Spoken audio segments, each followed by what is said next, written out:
General फैद Hamid को जनाब गिरफ्तार कर लिया गया है और फौजी तहवील में उसको ले लिया गया है। साबिक डीजी आईएसआई फैद हमीद और कोर्ट मार्शल की कार्रवाई जनरल फैद हमीद के खिलाफ शुरू हो गई है और मामला यह है आईएसपीआर की जानिब से एक एलामिया जारी किया गया जिसमें कहा गया कि सुप्रीम कोर्ट ऑफ पाकिस्तान के अहकामात की तामील करते हुए पाक फौज की जानिब से ये जस्टिस कादी फायदी साहब, तमन्ना साहब और जस्टिस अमीनुद्दीन साहब ने मिलकर एक फैसला किया था।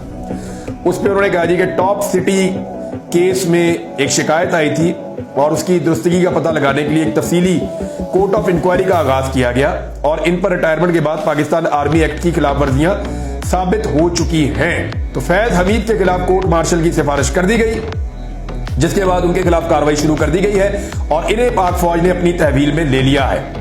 ये बहुत अच्छी डेवलपमेंट है और बहुत बड़ी डेवलपमेंट है। मेरे ख्याल में सिर्फ यहां मामला रुकना नहीं चाहिए। देखिए, ये तो एक टॉप सिटी है ना, एक सोसाइटी के साथ एक जर्नैल ने जुल्म और ज्यादती की अपने कुछ ब्रिगेडियर्स और फौजियों के साथ मिलके। जब वो एजेंसी का हेड था तो इतना रोला पड़ गया है, तो जो मुल्क के साथ किया इस जर्नैल ने अपने साथियों के साथ मिलके, उसके ऊपर रोला क्यों नहीं पड़ता?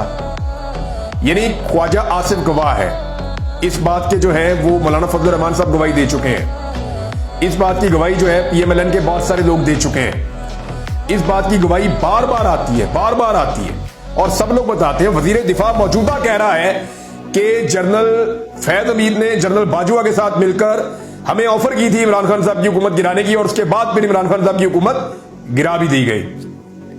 और फजल रहमान साहब तो कहते हैं जनाब इन्होंने मिलकर करवाया हमारे से। ये तो सारे मिलकर अब कह रहे हैं। तो मेरे ख्याल में, और जनरल बाजवा जो है वो खुद भी बताते हैं मैं फलां को मिलता था, इसको ये कहता था।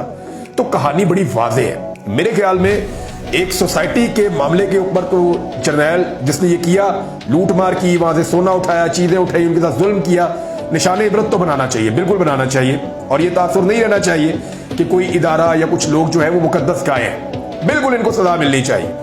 और मैं आपको एक और चीज बताता हूं कि अप्रैल या मई 2022 की बात है, इमरान खान ने जनरल फैद हमीद को ब्लॉक कर दिया था। मैंने उस दौर में एक वीलॉग भी किया था, वो आप निकाल के सुन ले। मैंने कहा था कि दो बहुत अहम बड़े ओहदेदारों को इमरान खान साहब ने ब्लॉक किया है। उनमें से एक जनरल बाजवा और दूसरे जनरल फैद हमीद थे। दोनों को इमरान खान साहब ने ब्लॉक किया था और ठीक ब्लॉक किया था। ये दोनों मिलकर गेम कर रहे थे। तो अब जो है वो इनके खिलाफ सिर्फ ये कार्रवाई नहीं होनी चाहिए, बल्कि कार्रवाई ये भी होनी चाहिए कि इन्होंने अपने किन साथियों के साथ मिलकर नवाज शरीफ की चाहे हुकूमत गिराई हो, चाहे इमरान खान की हुकूमत गिराई हो, जो भी इन्होंने सियासत के अंदर मुदाखलत करके मुल्क को नुकसान पहुंचाया, उसके ऊपर भी इनके ऊपर कार्रवाई की जाए। वो भी आर्मी एक्ट की खिलाफ वर्जी है और वो कार्रवाई जरूर होनी चाहिए। एक सोसाइटी को, इंडिविजुअल को नुकसान पहुंचाना छोटी बात है, मुल्क को और पूरी कौम को नुकसान पहुंचाना बहुत बड़ी बात है। और ये तासुर खत्म होना चाहिए कि किसी आर्मी चीफ के खिलाफ कार्रवाई नहीं हो सकती। जनरल मुशर्रफ के खिलाफ फैसला आया, कार्रवाई नहीं हुई। अब जनरल बाजवा के बारे में इतनी चीजें आ रही हैं, जनरल फैद हमीद उस वक्त डीजी आईएसआई थे, उनके खिलाफ इतनी चीजें आ रही हैं, तो कार्रवाई जरूर होनी चाहिए और इस हुकूमत को इस पर इनिशिएटिव लेना चाहिए और पाकिस्तान तहरीक इंसाफ समेत तमाम जमातों को साथ देना चाहिए ताकि इनको निशाने इबरत बनाए।